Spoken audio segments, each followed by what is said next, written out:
Unleash creativity and innovation. Unleash community spirit. Unleash. The People's Knowledge Fair and the UWI Open Campus St. Lucia Country Conference 2021 Phase 2 presents Vision and Sustainable Futures, confronting the threats of climate change and climate variability. Tune in to the live opening. Join our virtual conference on the 16th and 17th. That's not all. Experience St. Lucia's first national Honey Bee Show training workshop on the 15th and 16th. Come learn from a leading international expert everything you need to know to compete in December in our first ever National Honey Show. Registration is open now. The People's Knowledge Fair and UWI Open Campus St. Lucia Country Conference is brought to you by GEF SGP UNDP, UWI, CYEN, and other corporate partners.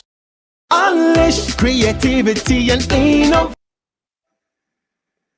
Good evening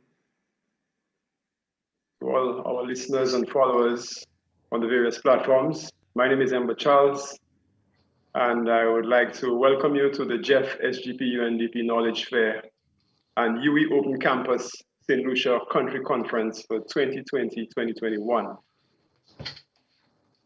We are living in an era which some futurists, such as Alvin Toffler and Marshall McLuhan, spoke of decades ago. It's probably time during the COVID-19 pandemic when we might have the opportunity to become our own futurists and set some theories and philosophies for others who will tune on in the next few decades to speak about what we have done.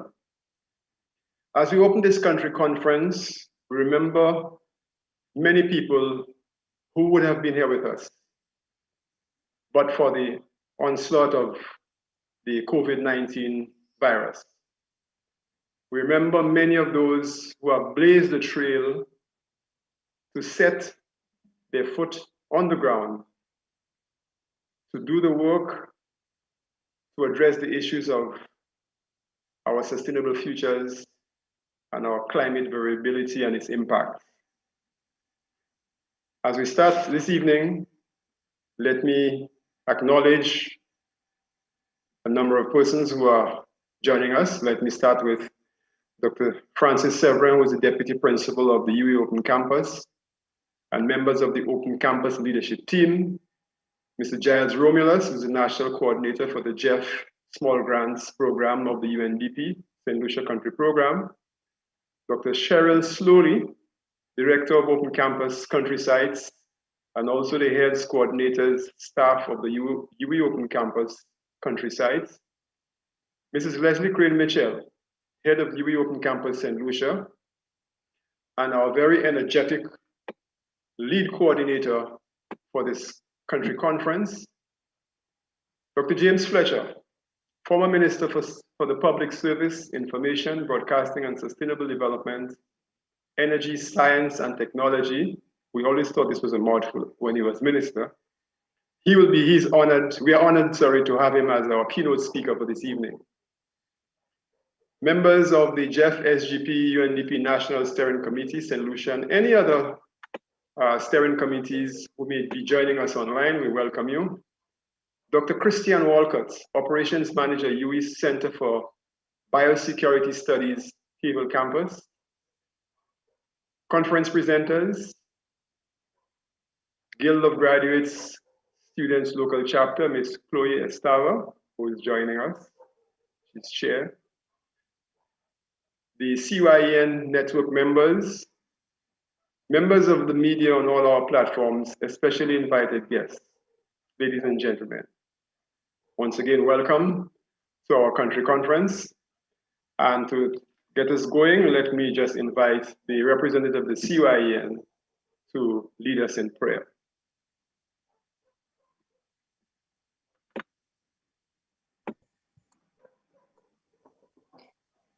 Darrell? Good night to all.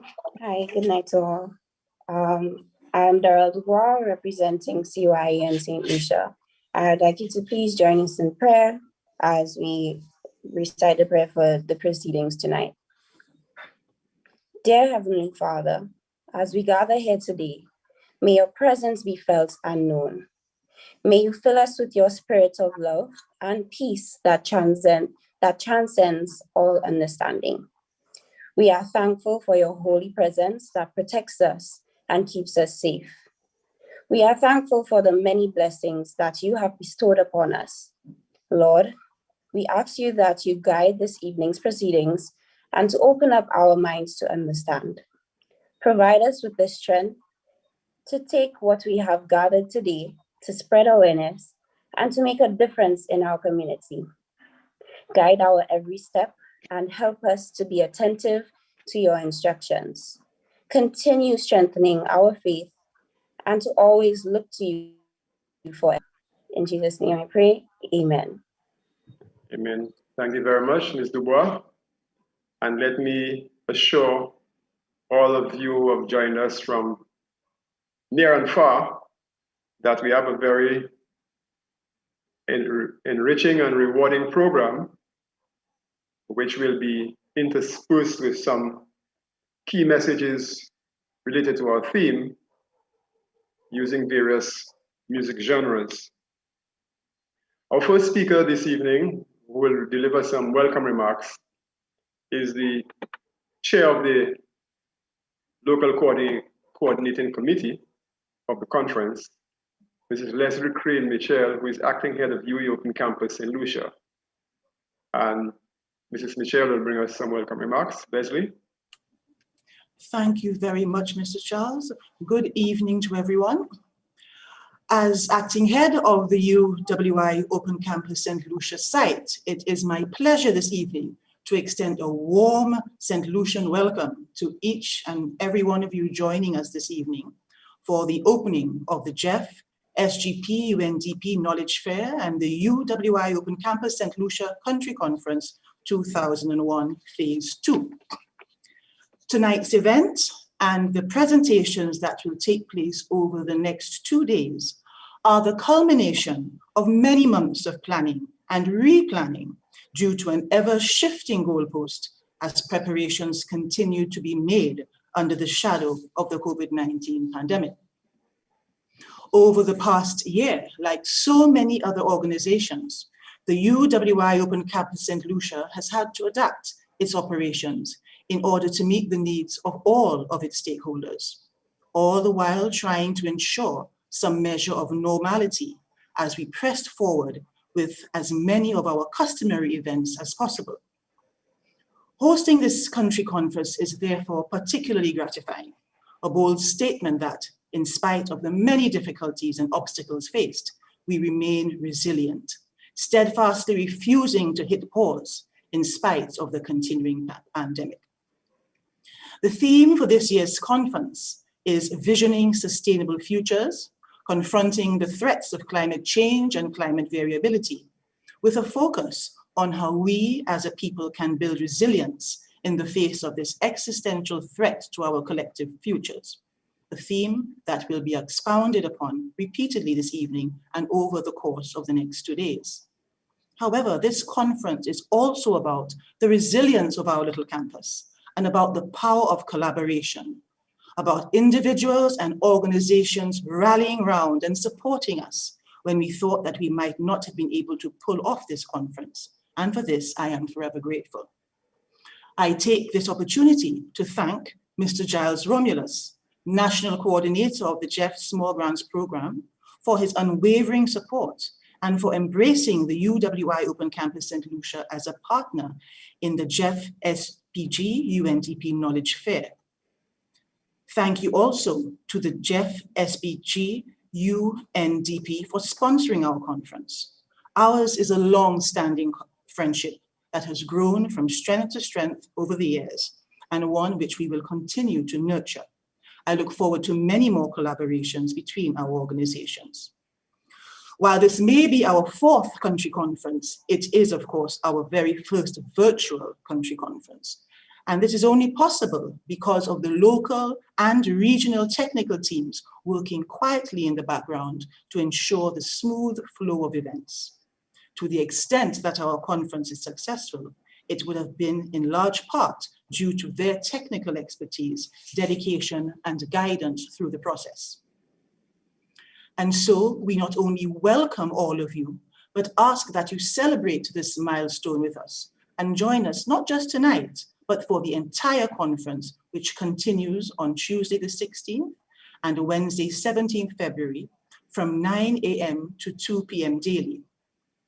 As in past years, we have put together a stellar list of presenters, both local and regional, starting with tonight's keynote speaker, Dr. James Fletcher, internationally renowned climate change champion. I have no doubt that Dr. Fletcher's presentation will be provocative and that it will set the tone for all other presentations made over the next 2 days. Tomorrow, we will see presentations focused on a range of climate change-related topics, including historical and future trends in climate-related hazards by Dr. Cedric Van Meerbeek, climate change and economic development implications for SIDS, the case of St. Lucia, by Dr. Clarence Henry, who is here with us tonight. St. Lucia's climate policy environment towards concrete action by Ms. Dawn Pierre-Nathaniel. The impact of climate change on fisheries and aquaculture by Ms. Makiba Felix, and climate change and neotropical pollinators, the state of knowledge, policies, and programs in the Caribbean small island states by Lena Demwolf. The day's proceedings will end with a unique presentation by Shareed Mohammed, a PhD candidate in literatures in the English program at the UWI St. Augustine campus. The conference will conclude on day 3 with a sectoral focus on fisheries, forestry, health, and energy. The first presentation will be by Dr. Shelley-Ann Cox on the topic Climate Change, Impacts on Caribbean Fisheries Sector, followed by Ms. Shanna Emmanuel's contribution on climate change and knowledge platforms. Ms. Nicole LaForce Haynes will present on the Lansan or incense tree in St. Lucia, and Ms. Berthia Thomas on pelagic sargassum influxes in the Eastern Caribbean, a St. Lucia case study. And the final presentation of the day will be made by Mr. Crispin Dover on the Eastern Caribbean Solar Challenge. And so, with these few words of welcome and introduction, I wish all of you an enjoyable evening and an enjoyable St. Lucia Country Conference 2021. I thank you. Thank you very much, Leslie.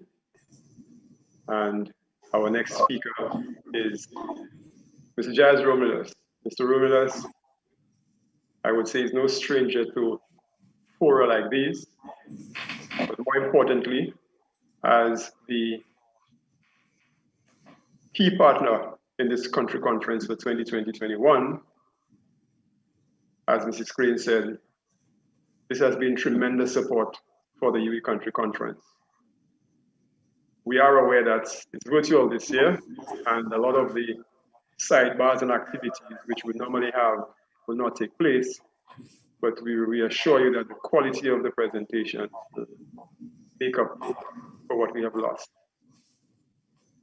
Join me now in welcoming Mr. Giles Romulus, National Coordinator for the GEF Small Grants Program, to deliver his remarks. Mr. Romulus. Thank you, Mr. Charles, friends and colleagues from St. Lucia and throughout the Caribbean and beyond.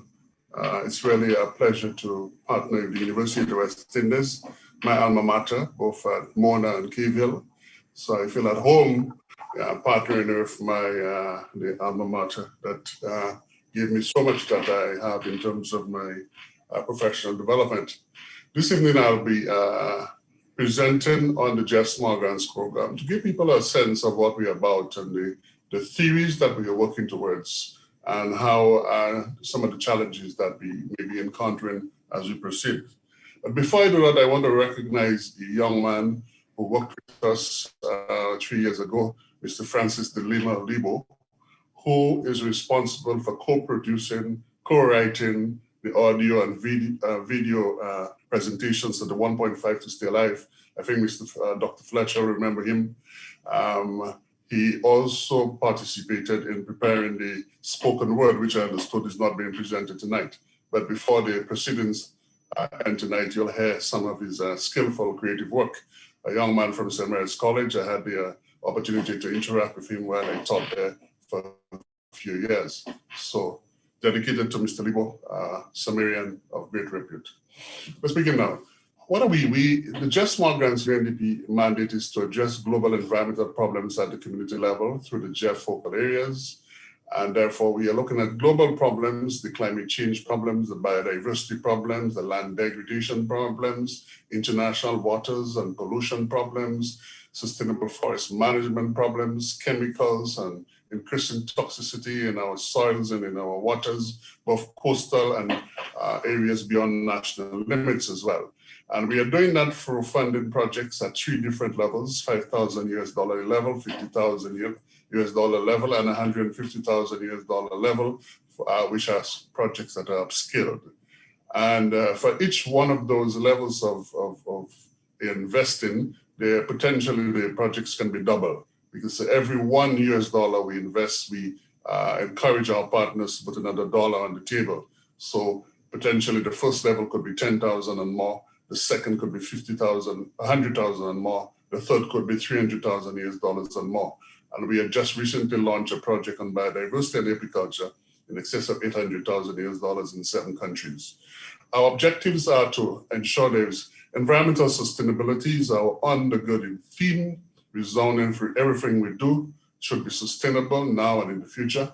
We want to reduce poverty. We want to increase, diversify income streams in a very sustainable manner, and we want to develop capacity. We want to teach people how to improve themselves, develop capacity, empower themselves for action. This is in essence what we are. We are currently in 126 countries, 37 states, 40 LDCs, and we have 15 upgraded countries. These are countries that have invested in excess of $20 million and that have been in the program for over 10 years and beyond. So we are growing international program.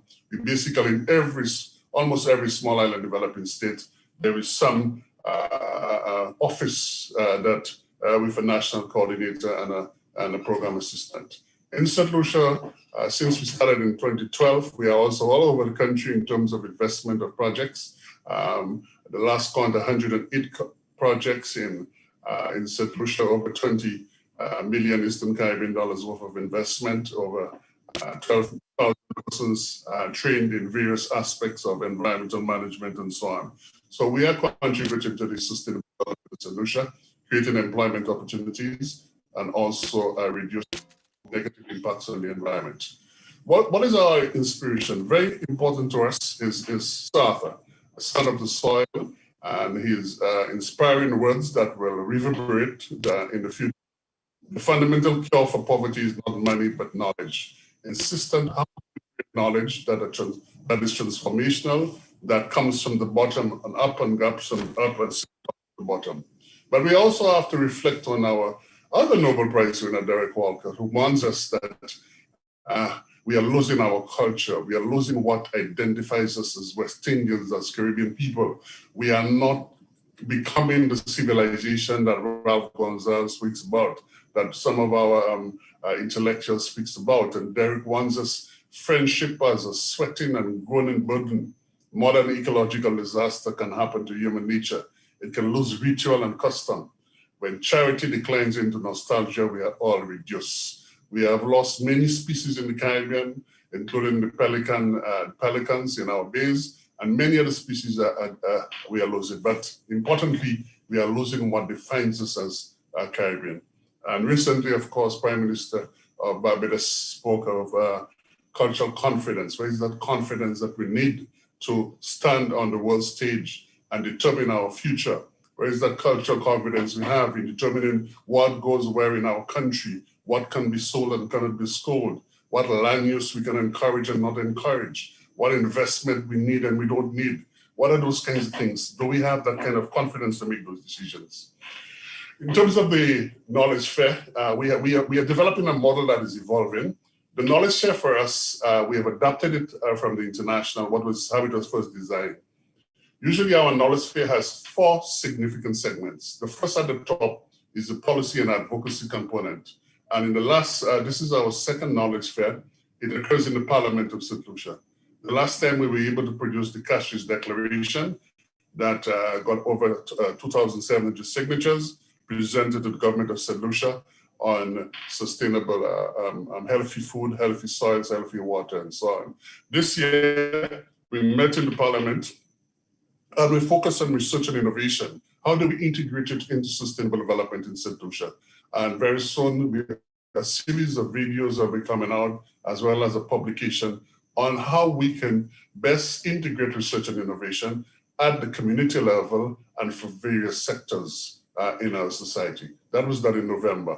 Then the other component, as we go counterclockwise in the diagram, is ideation. That is where we tease out the research findings from researchers doing work in St. Lucia and in the Caribbean. And that is where the University of the West Indies came in. And you will see that the University of the West Indies fits neatly into the kind of theoretical construct we have for our knowledge fair.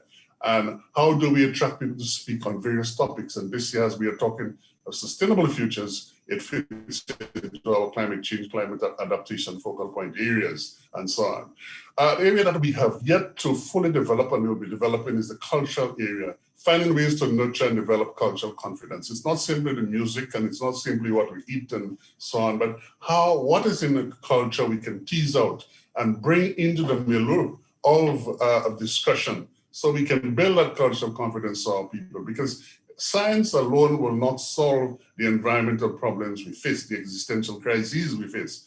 It will come down to our value system. I think the preamble to the UNESCO convention has it beautifully. A lot of things happen in the hearts of men and women, in fact, and that's where we have to go sometimes to find the reasons. We even perhaps might need a theology of sustainable development first to overcome the future.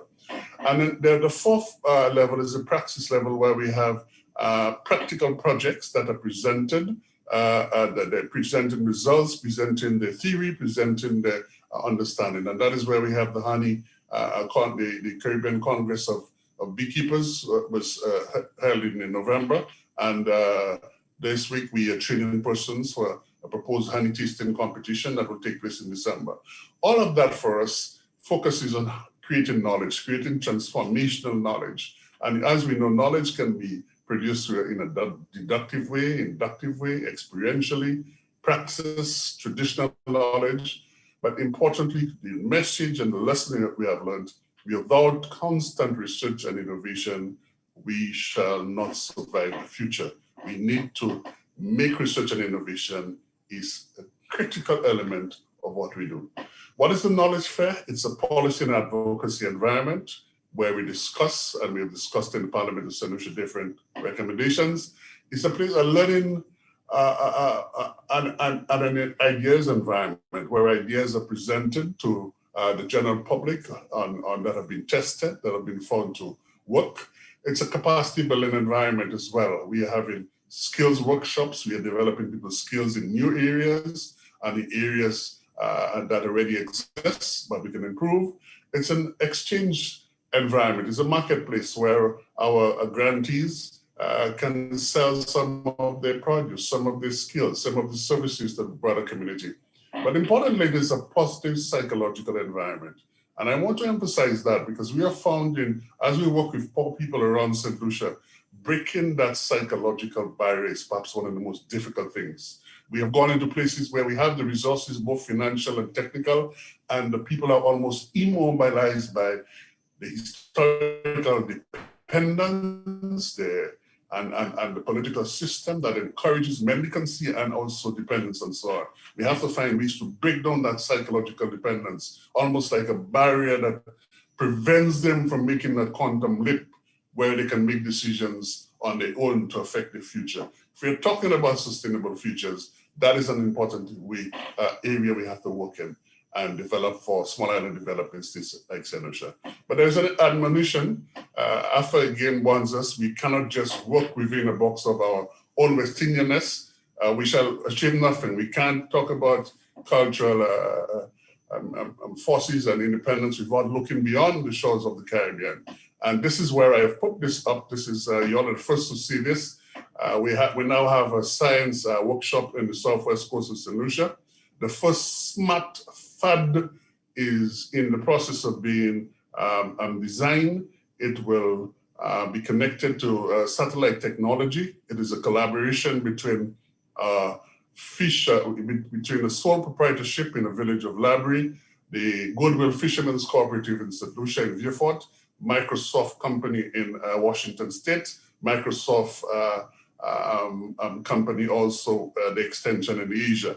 Very soon we'll be testing that in the territorial waters of St. Lucia. It will be driven by solar. It will be communicating every 5 seconds through technology, and it will not be lost. It will be defined, there'll be a geofencing and so on. High technology between a small community group, one of the biggest multinational corporations in the world, coming to solve a food security issue, and also will significantly reduce our footprint, because we would know specifically where the smart fan is located. So partnerships are therefore very important to what we do in the future, and that occurs at the civil society level, the government level, the higher educational level like UWI.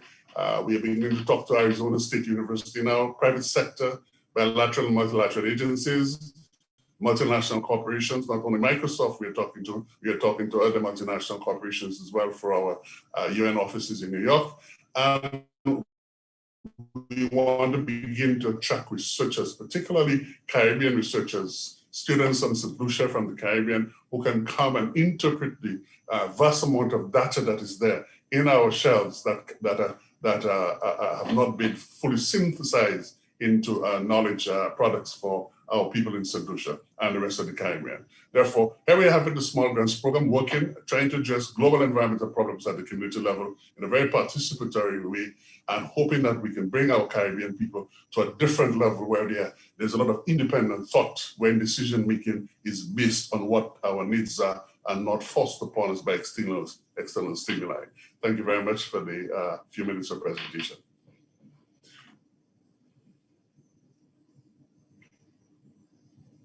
Thank you very much, Mr. Romulus.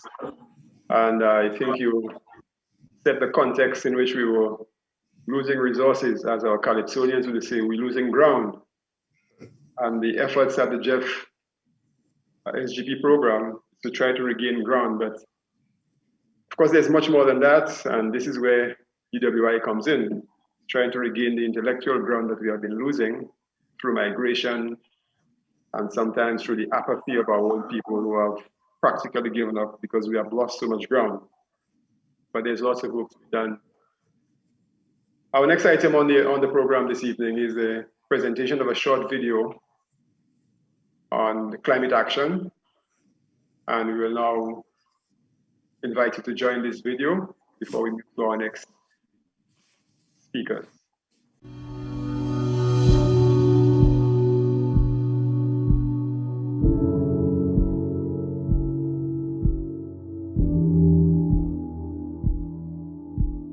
Imagine the world without a Caribbean. Imagine a future with pinnacled remnants of these islands, like sculptures floating on a sea of debris.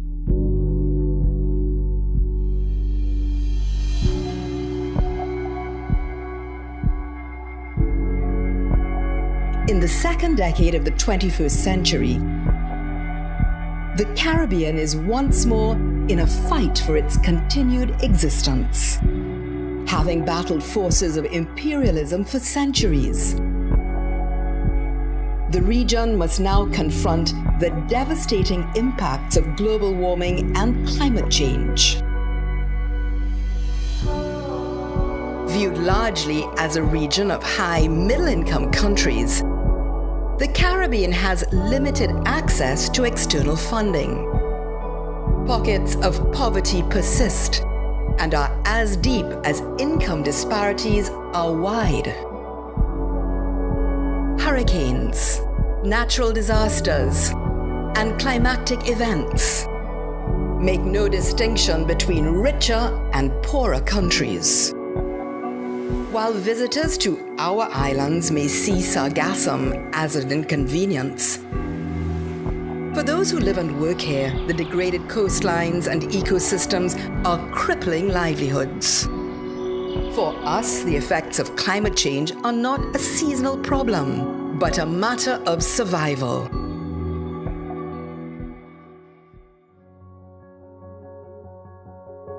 The University of the West Indies, a post-colonial light rising from the West for over 7 decades, has produced outstanding political and professional leaders, and has guided the region along its pathway to development.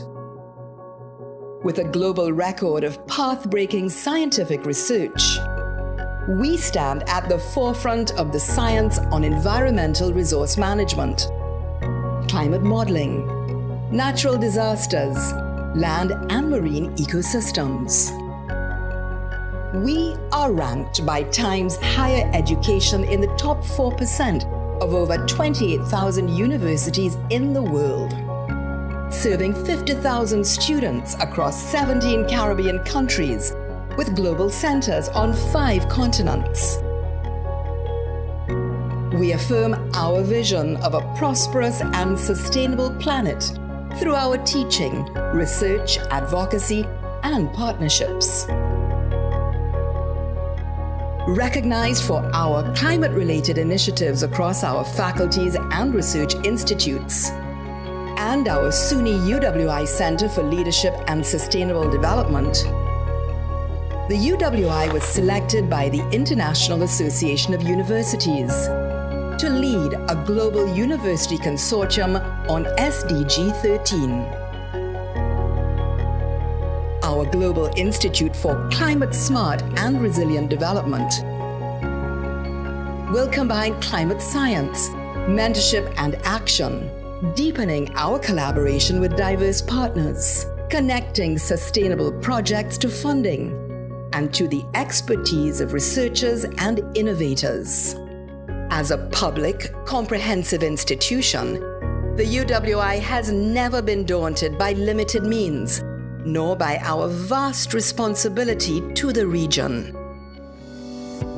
Our allegiance is to continue as a developmental force to nurture the human and social capital, upon which the future of Caribbean society rests. Our young people are environmentally conscious and boldly persistent in holding decision makers accountable. Together, we can make the Caribbean the first climate-smart zone and an exemplar for other small island developing states.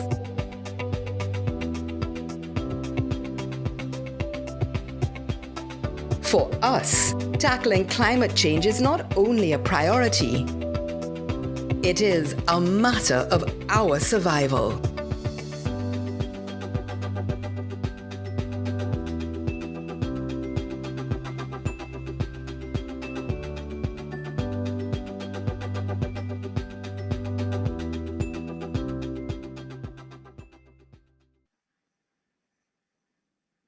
Thank you very much, folks, and thanks the producers for this excellent, short, but very informative video of the UWI successes. It gives me great pleasure now to welcome Dr. Sharon Slooney, who is Director of the Open Campus Country Sites and one of the key persons of the Open Campus leadership team. Dr. Slooney, over to you with your remarks. Thank you, Mr. Charles. A pleasant good evening to everyone joining virtually, whether locally in St. Lucia or from across the region, for the opening of the GEF Small Grants Program, the UNDP's People Knowledge Fair, and the UWI Open Campus St. Lucia Country Conference 2021. Quite a mouthful. As we're aware, the theme of this year's conference is Visioning Sustainable Futures, Confronting the Threats of Climate Change and Climate Variability. The purpose of this conference is to fulfill the university's mandate to educate the public, as well as promote research and innovation as part of our mission to develop and maintain the sustainability of our contributing countries across the English-speaking Caribbean. Traditionally, in presenting the conference, we have partnered with sister organizations with similar research mandates. For the last 2 conferences, we partnered with the Folk Research Center, the Sir Arthur Lewis Community College, and Monroe College. And on each occasion, the presentation stimulated and highlighted research on St. Lucia and provided an opportunity to share existing research and disseminate information about the host conference. Ladies and gentlemen, this conference is no exception. This year, however, we have joined forces with the Global Economic Fund, GEF Small Grants Program, the UNDP Knowledge Fair, and I'm pleased to acknowledge that this year, the GEF is a sponsor of this year's conference, and the UWI Open Campus extends its appreciation for this kind gesture. Given the particular theme and the partnership, there was actually a logical correlation between both organizations, given that we both share a common goal of uncovering, presenting, and documenting the most recent research that is conducted on St. Lucia with a view to seeking solutions to the existential threat to our collective futures, and which, ladies and gentlemen, we will agree is compounded by our socioeconomic inequalities. We need not look further than what has unfolded in the United States since 2016 in regard to climate change matters to appreciate the magnitude of our problems. As in previous years, we value the opportunity to create an environment for sharing, learning, and problem solving, a necessary step towards facilitating the management of indigenous knowledge for our own use, thus providing an avenue by which research in St. Lucia can provide solutions to local problems while also making a substantial contribution to the global discourse on climate change. Conscious of the need to lead, the UWI has taken steps to model environmental sustainability in its daily operations through policy, research, teaching, and outreach. And as you would have seen in the preceding video, a lot has been shared about the work of the UWI. Of much importance, however, is the fact that the UWI of 768 universities has been ranked among the top 200 for its work on Sustainable Development Goals 13. In August 2018, the UWI was also selected by the IDB, the World Bank, and Virgin Unite to host and launch the Caribbean Climate Smart Accelerator, which is a groundbreaking initiative to support the Caribbean becoming the world's first climate smart zone. This is remarkable, colleagues, if I might say so myself. Importantly as well, our students are not to be outdone. Equally active are a special group of UWI students who make up the Vice Chancellor Student Today, Alumni Tomorrow group, which is known as the STAT Ambassador Group. And in April, they hosted a climate change forum themed The Eye of the Storm, the implications of the Paris Agreement, climate change, and the right to life for Caribbean youth.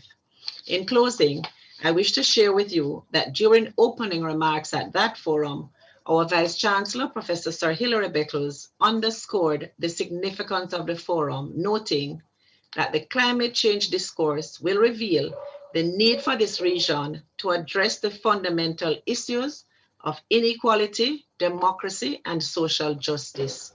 All of those big issues, he attests, comes into the fore of the climate change issue. He continued that looking at the Caribbean 20 years from now, this is an opportunity to change the narrative about how our communities are built. As students, he implored them to take all the fragments of knowledge, all the fragments of scientific research and history, sociology, anthropology, and architecture, and forge it into a discourse of activism where they can speak truth to power and be persistent about it. Ladies and gentlemen, I implore you this evening to, over the next 2 days, forge into discourse of activism, speaking truth to power, so we may be persistent in our pursuit of addressing the existential threat of climate change and climate vulnerability in this, our beloved Caribbean region. As was noted in the 2020 launch of the GEF Knowledge Fair, it is against this background of decades of UWI activism in the field that the UWI Open Campus St. Lucia hosts its 2021 country conference, hoping to add its contribution to the ever-growing work of the UWI to envision a sustainable future for the people of the region. I thank you for your kind attention, and I look forward to your joining us over the next 2 days as our presenters generously share their research findings. Ladies and gentlemen, thank you and good evening. Thank you very much, Dr. Slowly. And I want to join you as well in extending the invitation and also the welcome to those who are following on Facebook, for those who are following in other UWI territories apart from St. Lucia, as well as on YouTube. Organizing a conference like this has not been easy. The challenge of getting responses very slow, where people have been uncertain about even their own circumstances.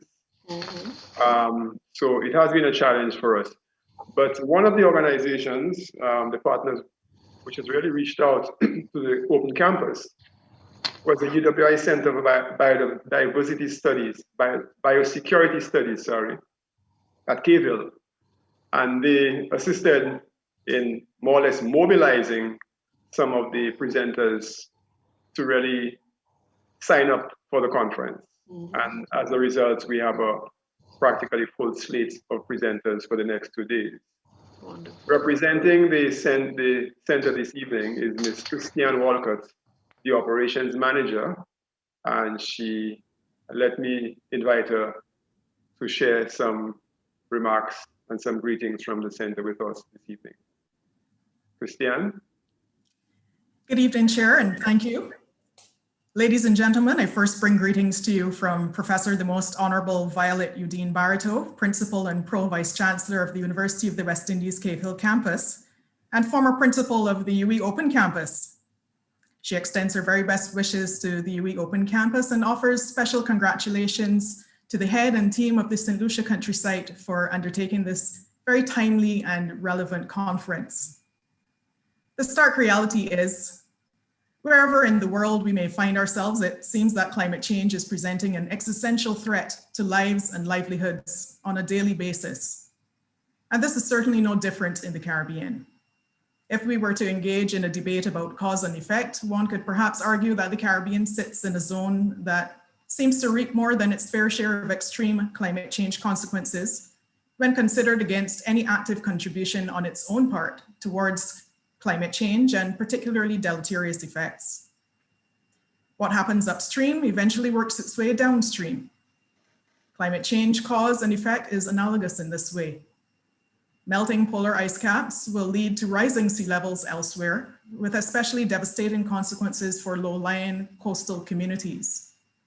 The waste products of so-called dirty industries will be carried in the air and along water courses, affecting air quality and water quality for populations miles away. And so for the Caribbean region that may not be an especially malignant actor in many of these respects, we find ourselves nevertheless having to address urgent and expensive efforts around prevention, mitigation, response, and recovery.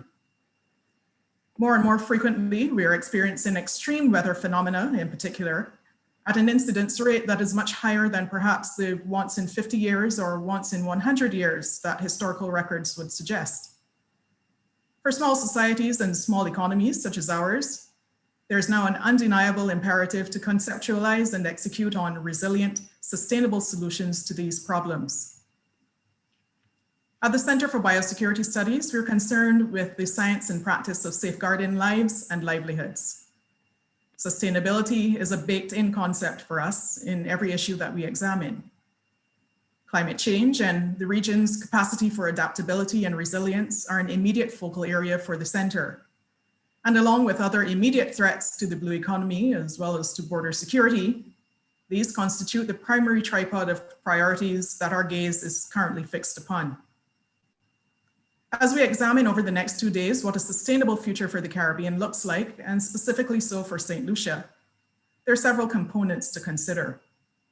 And having seen the program of presentations that awaits participants, the conference planners are to be highly commended for attempting to treat to many of the most emergent issues.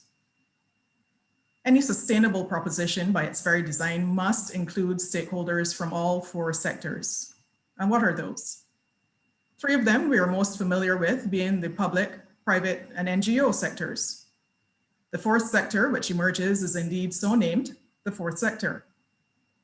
And this is the for-benefit sector. So therefore we have public, private, not-for-profit, and for-benefit interests all seated at the table. And in so doing, we account for that much needed government policy and regulatory framework, in addition to private sector actors and community-based actors. All are necessary if anything is to be achieved, be it infrastructural improvement, policy prescription, or activity-based. All stakeholder elements must be present for any chance at creating and taking sustainable prevention and mitigation steps, and if needed, response and recovery efforts. Caribbean economies are vulnerable. The Caribbean environment is vulnerable.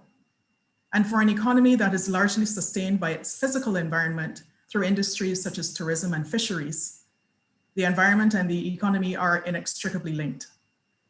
Therefore, we have to be aware of phenomena that threaten terrestrial health and marine and nearshore health, and by extension, those phenomena which therefore become a threat to Caribbean lives and Caribbean livelihoods. The survival of the region depends on it. If the ravages of COVID-19 have taught us nothing else, it is indeed just how delicate and exposed our economies are, and how vulnerable they are to external shocks precisely because of issues of globalization and our interconnectedness and interdependence with international market forces. Beyond reinforcing our own healthcare systems, we have also learned that we need to find ways to feed ourselves in the event of further and future disruption to food production and supply chains. So something like COVID is not just a public health issue. There are wider biosecurity issues for the region that require us to think more broadly about sustainable and profitable diversification of our economies.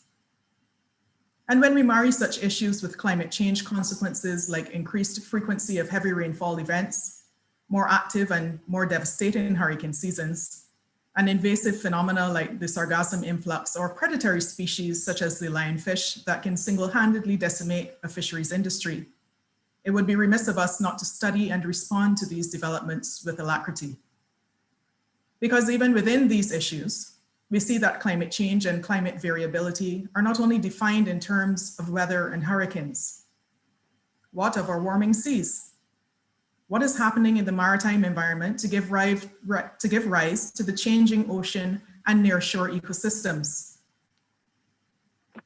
The finances of Caribbean governments are all too often in a state of flux when we consider how much money is diverted towards disaster recovery each and every year. A single shock, instantaneous or prolonged, whether it be a one-off event like a hurricane or a slow-moving public health and economic disaster like COVID-19, will leave Caribbean economies and societies reeling for years to come, perhaps for generations to come. And being caught in this seemingly never-ending vortex of disaster and recovery comes at great cost both to individual national development plans as well as any steps towards regional progress. We as island nations, and we at an individual level, lose that fiscal space to improve our own lives and the lives of those who depend on us when we are constantly confronted by the physical and economic dislocation that so often results from hostile climatic conditions and their adverse effects. We are then left to ponder what gains are to be made or leveraged for Caribbean peoples under such circumstances. Which brings us full circle to taking that inevitable view of climate change through a biosecurity lens and considering the myriad implications to the health and wealth of Caribbean lives and livelihoods over time. And so, without casting too much of a fatalistic shade on this issue, I commend all of these issues to all conference participants for individual and collective reflection as you listen to the presentations over the next 2 days. There's indeed much work to be done, as we've heard, and an all-of-society approach is needed to meet this moment. The Center for Biosecurity Studies continues to position itself as part of that vanguard that not only sounds the alarm, but stands ready to help facilitate change where change is needed. Time is short this evening, but I do encourage anyone within earshot of my voice or tuning into this conference over the next 2 days to connect with us and join your voices with ours as we step forward boldly in our advocacy campaign. Please do send us an email at the address biosecurity, one word, @cavehill.uwi.edu. That's biosecurity@cavehill.uwi.edu.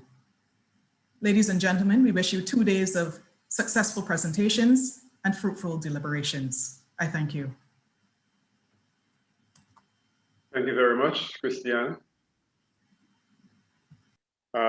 We now turn our focus to an item with a little bit of a difference. You can recall in 2015 at the Climate Change Conference in Paris, the Caribbean released a theme song that calls on the world to recognize and respect the claims of small islands in the face of climate change. And it was a multi-talented team from various countries. Script and lyrics were done by St. Lucian poet Kendall Hippolyte, the music composed by one of our top musicians, Ronald Bohingson. But it was, as I said, it was a collaborative effort which involved some reputed musicians like Banky Banks of Anguilla, Ace Lockter of St. Lucia, Shane Ross, David Rudder of Trinidad, Taj Weeks, and also Derry D. Williams of St. Lucia. And it was a project supported by the Caribbean Development Bank and a number of regional partners. So now we'll just turn our focus to this short music video. And I invite you to just remember today's Carnival Monday in some parts of the region. You could tap your fingers, tap your foot, and move a little. We can't do as much as we would have liked to this year, but the music reminds us of the rich talents in the region that can be put to use in shaping messages that can make a significant difference to our lives and the lives of our people. So let me invite you to just join us and share in that video. At the edge of rising water, we sing for our future.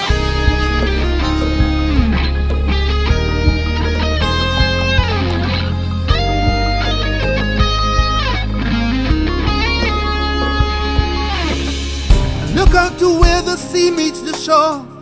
I can tell you the sea is hungry, eating up our beaches more and more, swallowing our beloved country. The air's so hot above our land, poisoned with emissions, and most of that is not made by us. They blow in from much larger nations. Systematic toxicity, overeating our land and sea. Our waters rise to your economy, threatening our lives degree by degree. Don't let it rise more than 1.5. 1.5 to stay alive. Don't let it rise more than 1.5. No, bring it down. Don't let it rise more than 1.5. 1.5 to stay alive. Don't let it rise more than 1.5. Before we're all gone. I think of all these figures and facts and try and see into the future. I see the crops die and the rivers dry. There is drought and rising seawater. I see our people fighting for food in islands that used to grow plenty. This future's not far away unless we are bound by a treaty. Even though we can sympathize with struggling countries and their enterprise to lift their people up from mud to the skies, will you be with us when our waters rise? Don't let it rise more than 1.5. 1.5 to stay alive. Don't let it rise more than 1.5. Bring it down, bring it down, bring it down. I think about the suffering of the poor, the ones who are the most defenseless, the high and mighty ravaging the earth. They repay the price of progress. Economy is hot from burning oil, the rich on an eco rampage, destroying the lives of the poor. They refuse to pay loss and damage. The signs are irrigating now. The wave of climate change have reached out. Your half measures are killing the poor. It's climate justice we're fighting for. Don't let it rise more than 1.5. 1.5 to stay alive. Don't let it rise more than 1.5. Bring it down, bring it down, bring it down, whoa. Don't let it rise more than 1.5. fight to stay alive. Don't let it rise more than 1.5. Don't let it rise more than 1.5. 1.5 to stay alive. Bring it down, bring it down. Don't let it rise more than 1.5. No. Pas quitter la terre, venir plus chaud qui ça.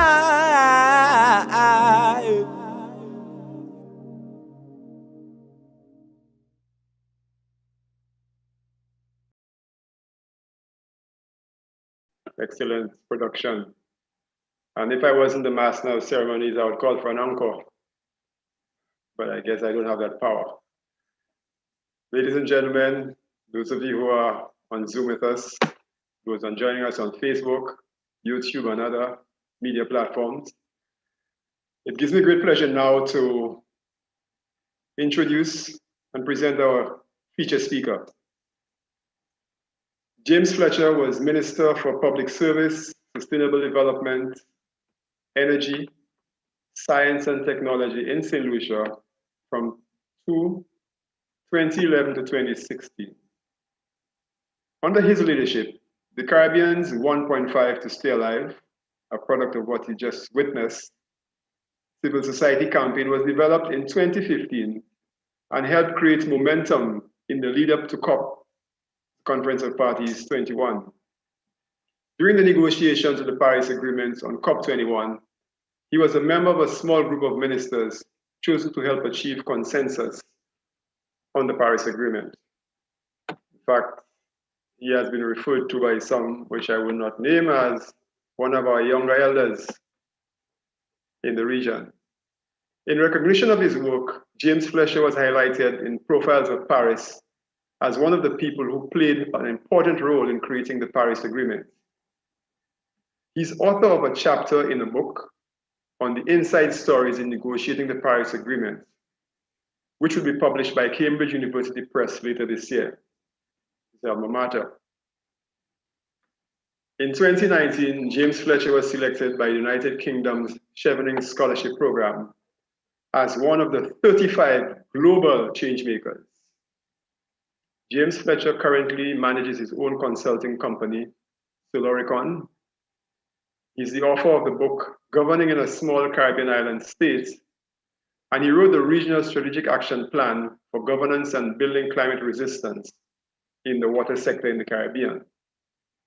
Recently, he launched the Caribbean Climate Justice Project, which is an initiative aimed at increasing civil society awareness of impacts of climate change and ensuring that there are appropriate responses at the national, regional, and international levels to issues of climate justice and just transition.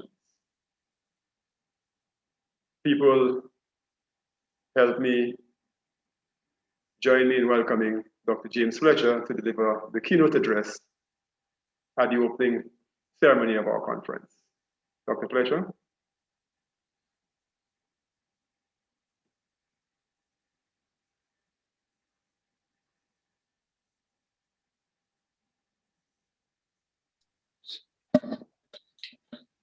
Thank you, Mr. Charles. I am hoping that my slide is showing. Yes, it is. Okay, perfect. Distinguished invited guests, ladies and gentlemen, people who are viewing on YouTube and Facebook, good evening. Thank you very much for the invitation to deliver the keynote address at the opening of the GEF SGP Knowledge Fair and the UWI Open Campus St. Lucia Virtual Country Conference 2021. It goes without saying that the theme of this year's conference of Visioning Sustainable Futures, Confronting the Threats of Climate Change and Climate Variability is very dear to my heart. So when we speak of the threats, what exactly are those threats? Well, at some point, I'm sure we have all heard of the phrase greenhouse gases associated with climate change and the environment. What exactly are those greenhouse gases and why are they so important? The major greenhouse gases are carbon dioxide, nitrous oxide, methane, and the fluorinated gases. Carbon dioxide is produced mostly when we burn fossil fuels, coal, natural gas, and oil derivatives such as gasoline and diesel to produce energy. It is also produced when we burn trees, solid waste, like when we use an incinerator, and from some chemical reactions, such as in the production of cement. We get methane produced as a byproduct of the digestion of livestock and from the decay of waste in landfills. Nitrous oxide is emitted from many agricultural and industrial processes, and also when we burn fossil fuels and solid waste. Fluorinated gases, the last major group of greenhouse gases, are synthetic gases that are produced from several industrial activities. These gases are referred to as the greenhouse gases because they rise and form a layer in our atmosphere that traps the heat that is radiated by our planet, and they prevent that heat from escaping into outer space. In fact, they re-radiate that heat back to the planet. The more greenhouse gases we produce, the thicker this layer becomes and the more heat is trapped. They are called greenhouse gases because they function like the covering of a greenhouse. I'm sure if anyone has ever stood in a greenhouse on a hot day, you'll understand exactly what I'm talking about, because that greenhouse is hotter because the heat can't escape. It gets reflected back by the covering of the greenhouse. Understanding how greenhouse gases work is critical to our understanding of global warming, which is the warming of our planet that is caused by these gases. So when we speak of global warming, we speak of the warming of the planet that is caused by these greenhouse gases forming this invisible layer in the atmosphere that is causing heat that is coming out from the planet to be re-radiated back onto the planet. Climate change, however, is not the same as global warming. Global warming is one element of climate change, but climate change is the long-term, climate change describes the long-term changes in the climate of the planet that occur over time. It's probably also important at this point for me to explain the difference between weather and climate, because you very often hear people saying, well, you know, it's cold. How can we be talking about climate change when there's a snowstorm passing through the northeastern United States right now? Well, weather describes the immediate conditions that we experience. So the temperature, the rainfall, the snowfall, if you live in a temperate country, the humidity, the wind speeds, the barometric pressure, that is weather. Climate describes the average of these things over a long period of time. So your weather can still be cold, you could still have wet conditions or dry weather conditions, but your climate, as what you look at as the average of those conditions over a period of time, is what we look at when we speak of climate change. Because of the industrialization of our global economies and the need to produce more energy to fuel all of these things that we want, these new products that we like to consume, the latest phones and everything else, we have to produce energy to power these processes. And the production of energy largely in the world is done by the burning of fossil fuels, coal, natural gas, diesel, and gasoline. So the more we have an industrialized environment, an industrialized economy, the more greenhouse gases we're producing. These emissions have been climbing steadily since the end of World War II, when the European countries set out to rebuild their societies. And the increase has become steeper as technology has made production easier and less labor intensive. Scientists suggest that the last time our planet's atmosphere contained this much carbon dioxide was during the Pliocene epoch, 3 million years ago. So that actually predates human beings on this planet. When Antarctica was a plant-covered oasis, sea levels were 10 to 20 meters higher. Global temperatures were on average 2 to 4 degrees Celsius warmer than they are right now. And in the Arctic, summer temperatures were 14 degrees higher than they are today. And again, for context, our species, Homo sapiens, evolved 200,000 years ago. And we're speaking about the last time we had those kind of high levels of carbon dioxide in our atmosphere was over 3 million years ago. So these carbon dioxide levels have never, ever been experienced on a planet inhabited by humans. Unfortunately, as greenhouse gas concentrations in the atmosphere increase, global temperatures have also increased. And if you look at this graph, you'll see that the average temperature of our planet has been rising very sharply from the mid-1970s. Last year, we had almost a global shutdown as a result of COVID-19, unprecedented. Factories stopped, all activity ceased in most of our industrialized countries. And as a result, global carbon emissions were down by a record 7% in 2020. That was the equivalent of 2.4 billion metric tons of carbon emissions not being put into the atmosphere. That's significant, but did it have an impact on global temperature?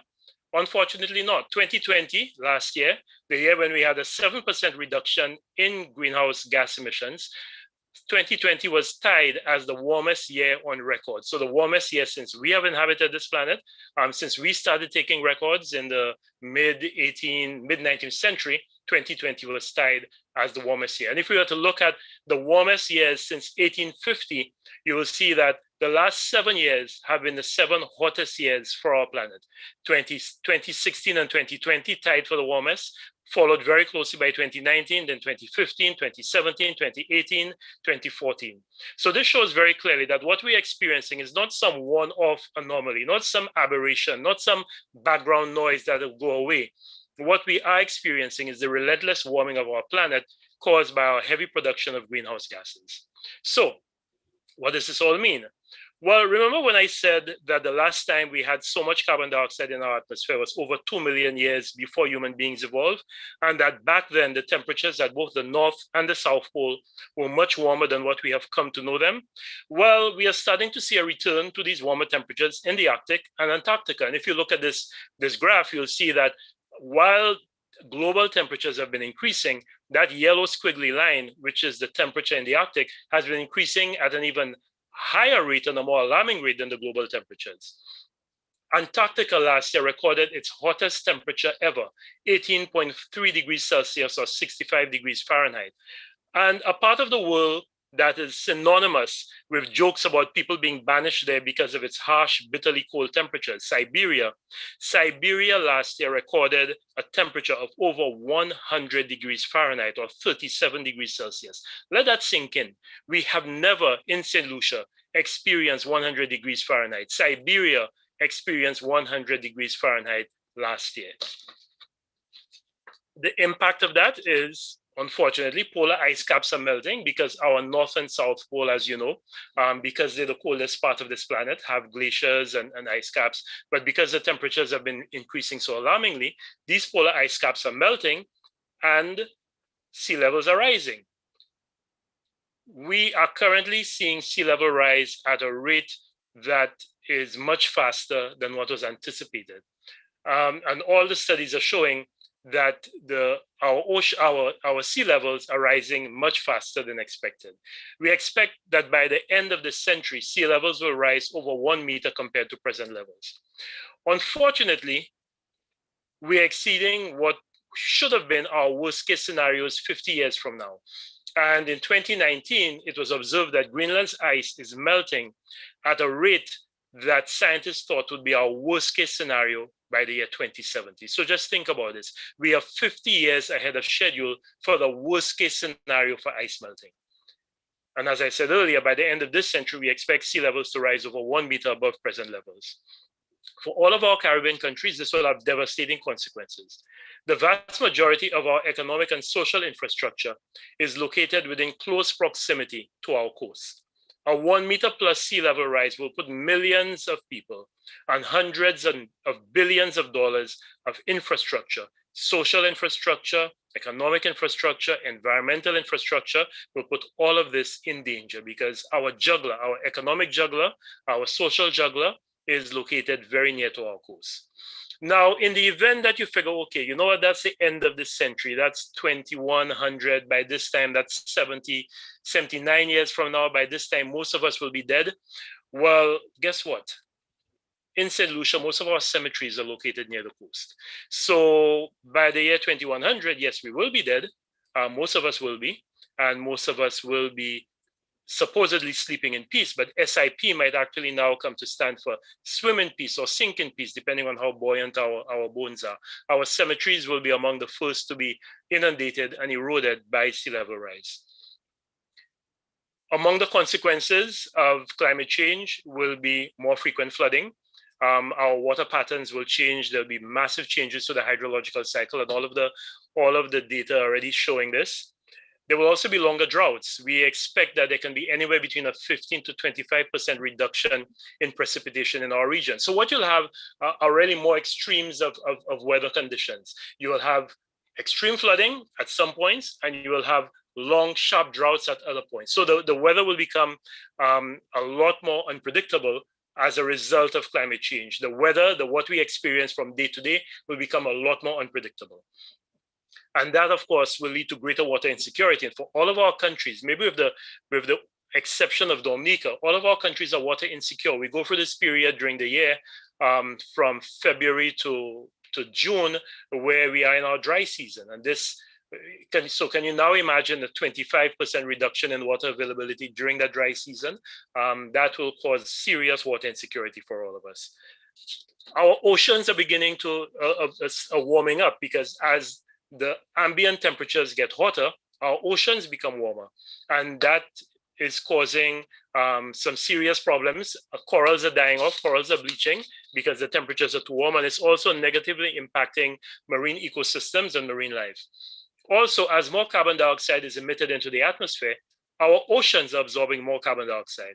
And basic chemistry 101, water, which is what you have in our oceans, mixing with carbon dioxide, causes something to form called H2CO3, which is carbonic acid.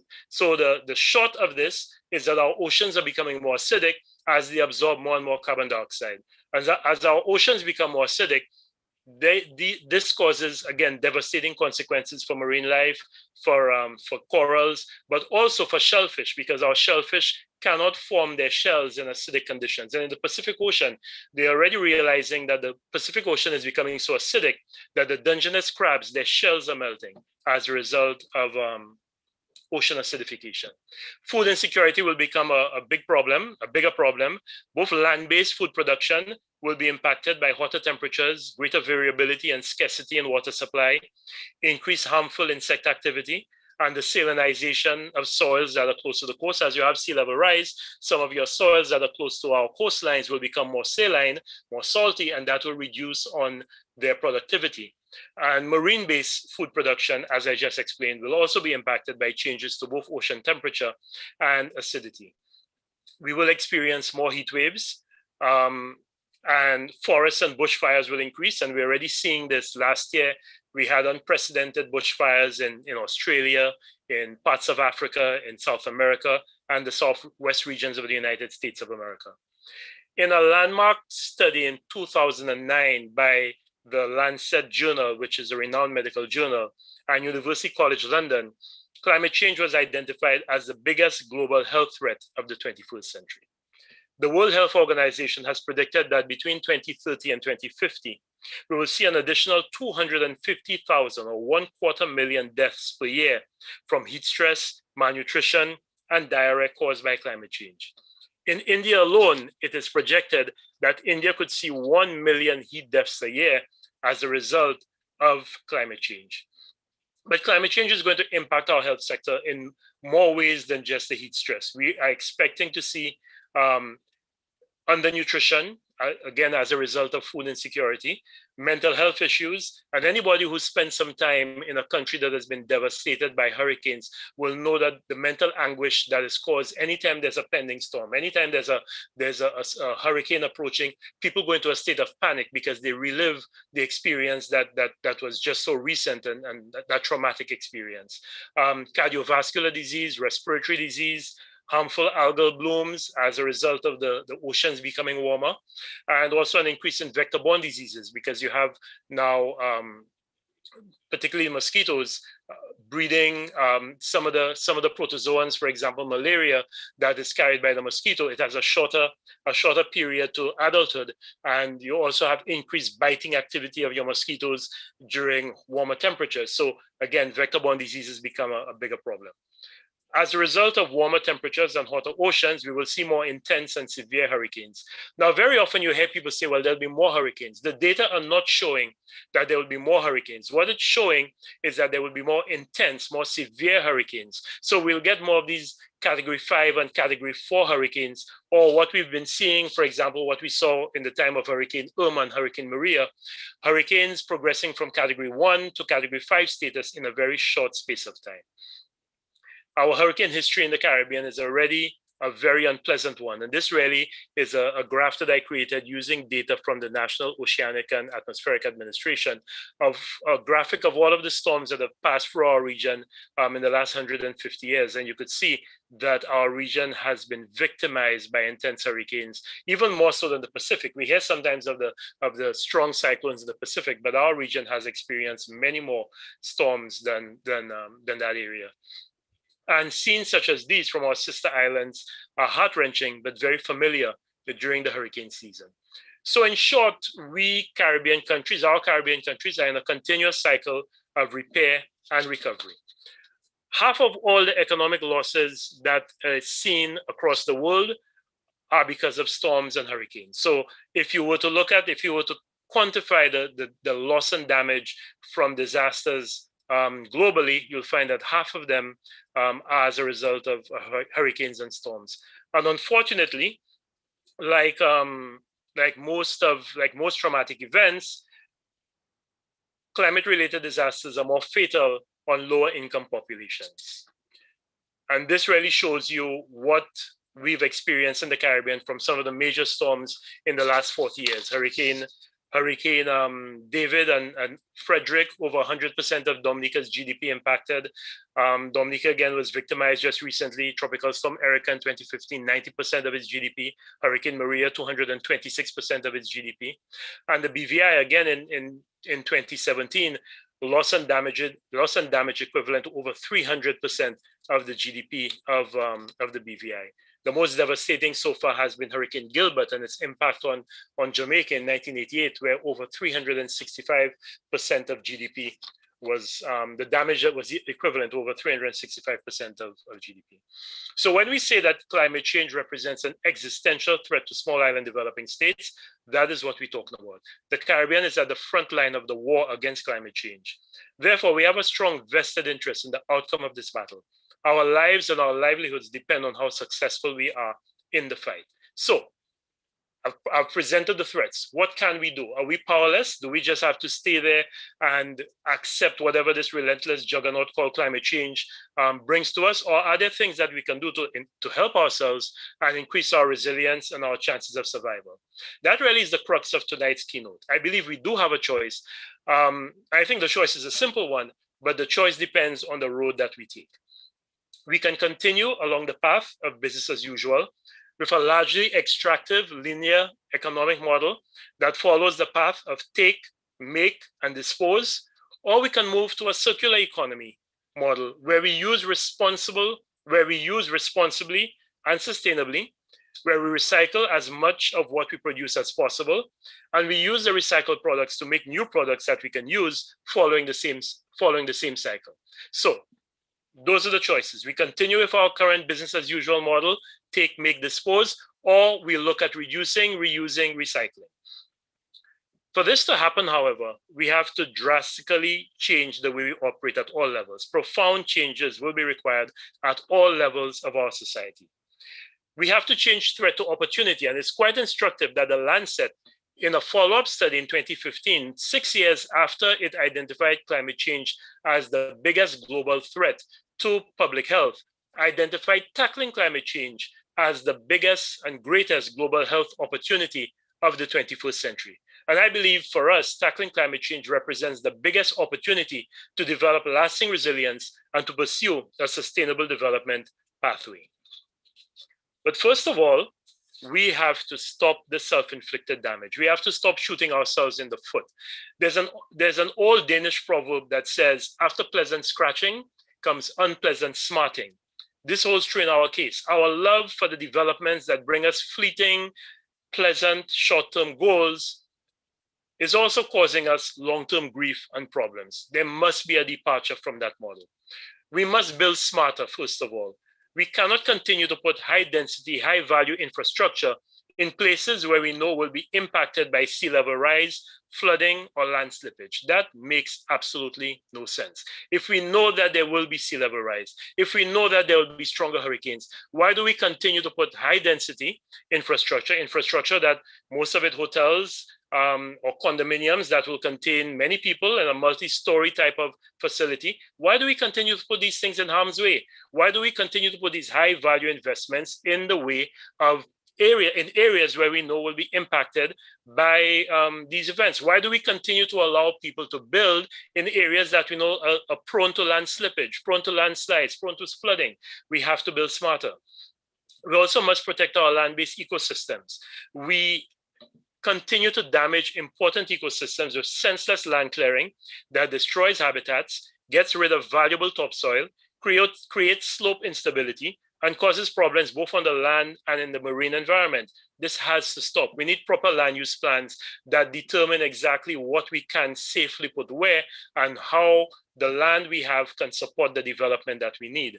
We must safeguard our mangroves and our wetlands, which create a buffer against storm surge, which filter out soil and sediment before they get into the ocean, and which provide a breeding place for important marine species.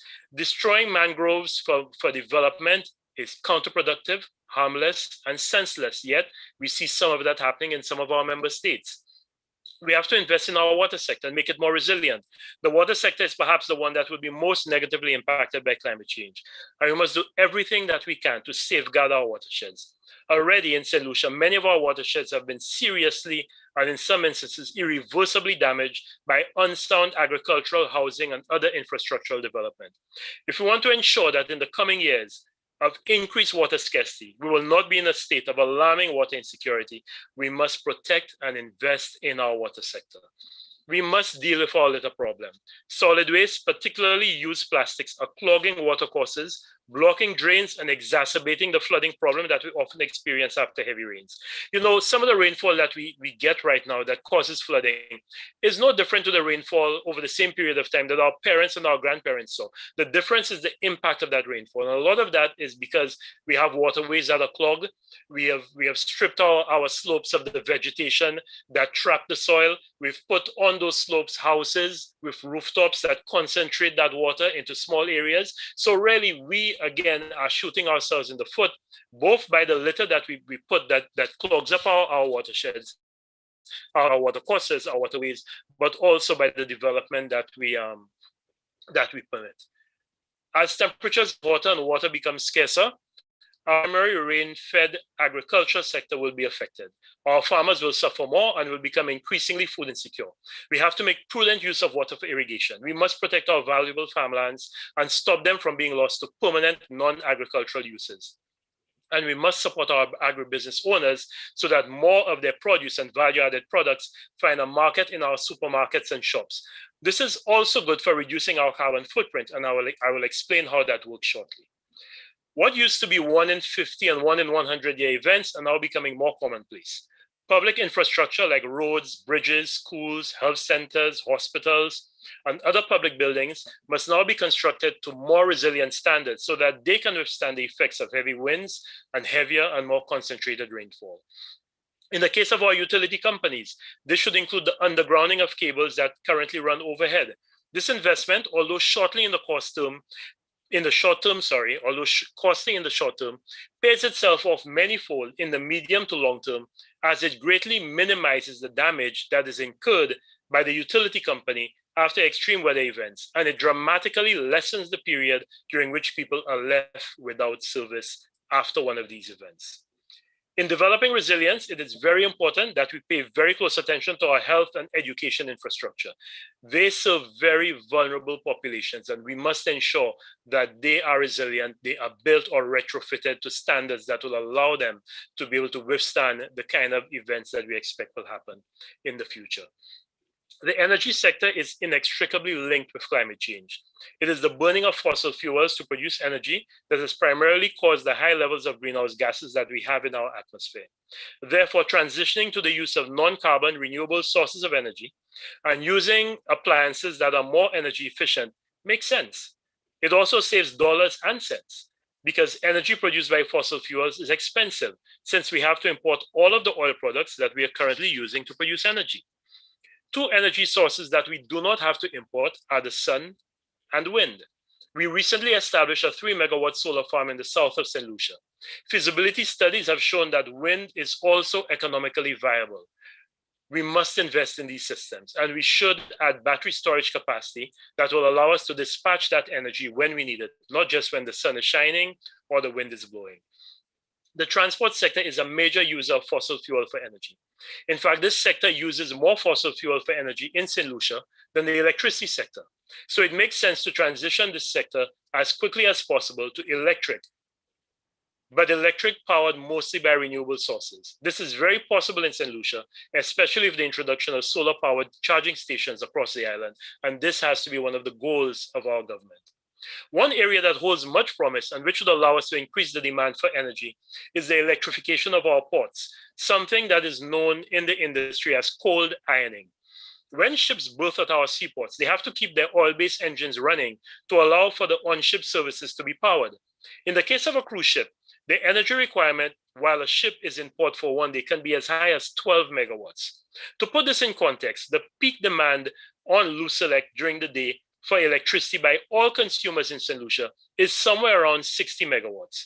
So on a day when we have 3 or 4 cruise ships in port, the energy requirement to service these cruise ships, if we were powering them from our grid, is between half and 3/4 of the peak demand of the entire island. If our port authority were able to say to these ships that they could switch off their engines while in port in St. Lucia and power and plug into our national grid, this would represent a significant and valuable opportunity to sell power, in fact, export power to Carnival, Norwegian, Royal Caribbean, and all the other cruise lines that call on our port.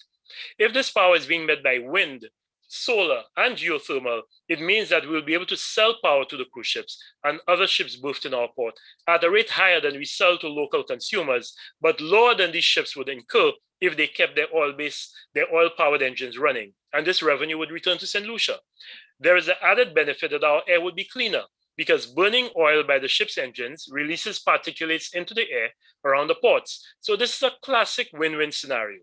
The environment benefits, our economy benefits, and there are very significant returns to the cruise ship companies, because they can now claim to be greener, because for a significant period of their journey, well, the time that they berthed in St. Lucia, they are not using heavy oils or environmentally unfriendly fossil fuels. They are tapping into power that is being provided by renewable sources.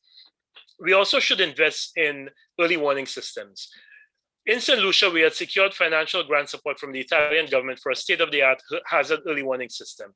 This has to be commissioned, because of where we're located, we will always be heavily impacted by extreme weather events. We need to give ourselves the capacity to forecast these events more accurately and early enough so that we can save lives and livelihoods. Early warning systems give us that ability. There is an old adage that a stitch in time saves 9. A 2019 report of the Global Commission on Adaptation demonstrated that the benefit to cost ratio of strengthening early warning systems is 9-1. This is a higher ratio than any other intervention, and clear practical manifestation of the stitch in 9 saves 9 adage. For every $1 invested in early warning systems, there's a $9 benefit for the country. That's a no-brainer. Again, because we will continue to be impacted by extreme weather events, which we expect will become more severe with climate change, we must retrofit our emergency shelters so that they can safely accommodate the people who will be housed in them. These shelters should have solar-powered electricity with battery storage, adequate water storage, emergency medical supplies, and facilities that will allow men, women, and children to sleep peacefully. Our tourism industry will continue to be an important and perhaps irreplaceable element of our economic development. However, our tourism industry as it currently operates is a largely extractive industry. There is great opportunity for us to make the tourism industry sustainable with greater balance among economy, equity, and ecology. Our hotels can continue to make profits even while they invest in the people who work in the industry and play their part to protect the sanctity of the environment that they depend on for the range of services that they provide. This has to be the model of our tourism industry going forward. Anything else should not be permitted. One of the lessons that COVID-19 has taught us is that data and science matter. You can ignore the data, but that does not make it false, and that will not make the lessons it provides go away. Responding effectively to climate change and its impacts will require us to become more evidence-based. We have to stop making decisions based on whims, fancies, and as we say in St. Lucia, VAPs. When you have limited resources to deal with, this becomes even more critical. Our decision-making and policy formulation must be based on information and empirical data. Now, I'm sure that the obvious question that's going through your head after all of these things that I said that we need to do is how will all of this be financed? The fortunate thing is that there is a commitment by developed countries, which is enshrined in the Paris Agreement, for financial support to be provided to developed countries, which is enshrined in the Paris Agreement, for financial support to be provided to developing countries and climate vulnerable countries to help them adjust to the impacts of climate change through both mitigation and adaptation efforts. The commitment is a minimum of $100 billion annually from 2020. The international community has been slow in raising the full quantum of promised resources, and fundraising for climate and environmental projects was dealt a serious blow when then President Donald Trump withdrew the United States of America from the Paris Agreement. However, the re-entry of the United States of America into the Paris Agreement and the strong signals that have been sent so far by President Biden give us reason to hope that there will be recapitalization of instruments like the Green Climate Fund, and there'll be more money available for climate change, and we can start approaching that $100 billion annually that we were promised from 2020. However, even with that notwithstanding, there is still a significant level of resources available for climate finance. We need to aggressively go after these funds. The primary funding facility, the Green Climate Fund, has already committed $7.2 billion out of projects with a total value of almost $23 billion. This is supposed to assist 408 million people become more resilient. Unfortunately, in our CARICOM region, the only countries that have so far benefited directly from Green Climate funded projects are Antigua and Barbuda, with a $32.7 million grant for resilience in the building sector to hurricanes and the development of climate information systems and post-disaster responses. Grenada with a $42.8 million grant for its water sector, and Barbados with a $27.6 million grant to create a sustainable, resilient water sector in that country. So even while we cry that there's not enough money, we are not making use of the money that is available. And given that there has been a strong commitment by the developed world, both through the Paris Agreement, but also in 2015 with the Funding for Development Third International Conference on Financing in Addis Ababa, there are monies that are available that we need to take advantage of. We also need to look at the possibility, the option for debt for climate swaps. This allows us to get debt relief in exchange for specific action on climate goals. How they work is an agency, such as a non-governmental organization, an NGO, buys a certain amount of debt from the commercial bank at the face value of the debt on the secondary market. In exchange, the country whose debt has been cleared commits to financing a program that meets the objective of responding to climate change, but with payments that are lower than what they are paying in debt servicing. So again, it's a win-win scenario. The debt disappears, there's a lower requirement to find funds, but the funds that you are now using, you're using them for activities that benefit your country to become more resilient to the impacts of climate change. In 2018, the Seychelles government undertook such a program with the Nature Conservancy, the Global Environmental Fund, the GEF, and the United Nations Development Program, which saw $27 million of national debt being wiped out in exchange for protected marine parks, fishery management, biodiversity conservation, and ecotourism. We should also push for a carbon tax that goes into a global fund, such as the Green Climate Fund, for climate vulnerable countries for loss and damage and adaptation responses. A carbon tax allows us to provide a disincentive to the companies and to the industrialized countries from burning fossil fuels to produce energy. But we shouldn't be satisfied with this tax just going into the coffers of the country that is administering the tax. For this tax to have a double benefit, in addition to providing a disincentive for fossil fuel use, it should also be a source of financing for vulnerable countries, climate vulnerable countries, to finance climate change adaptation activities. One sector of our society that is staged largely outside of the conversation on climate change is the business sector. However, the business sector will be impacted in myriad ways by climate change, ranging from resource scarcity, changing demand for goods and services, increased capital and operational costs, and weakened production capacity. Our local business community must demonstrate better corporate environmental responsibility by supporting and engaging in actions that protect our environment. The recent voluntary phase out of plastic shopping bags by Massey is a move in the right direction, but we need to see much more of that being done across the private sector in our country and in many of the countries in our region. Sadly, as I've said previously, we'll continue to be negatively impacted by extreme weather events. This means that we must engage in risk mitigation whenever possible. One important risk mitigation tool is insurance. The Caribbean Catastrophe Risk Insurance Facility is a very good mechanism that has helped impacted countries in the Caribbean respond to the impacts of hurricanes. We need to develop other affordable risk mitigation tools for households and businesses, which cover the gamut of impacts. It is not just heavy winds or floods that can cause damage. To the farmer, a devastating drought can be just as catastrophic. So we need to pay attention to these things. At the diplomatic level, our governments must intensify the pressure on developed countries to curb their emissions of greenhouse gases. This must loom large in every conversation that we have as a government with our development partners. We cannot continue to pretend like the people who are giving us support are not also the ones whose practices, both historical and current, are fueling the problems that we're experiencing from a changing climate. This has to be part of the conversation that we have with our development partners every time we meet with them, because the current pledges and policies that we have on the table from the major industrialized countries will give us no better as a best case scenario than a 2.1 degrees Celsius warming of our planet, which is much warmer, uncomfortably warmer, dangerously warmer than the 1.5 degrees Celsius threshold that we have set. Unfortunately, biological systems do not operate in a linear manner. There are always feedback mechanisms.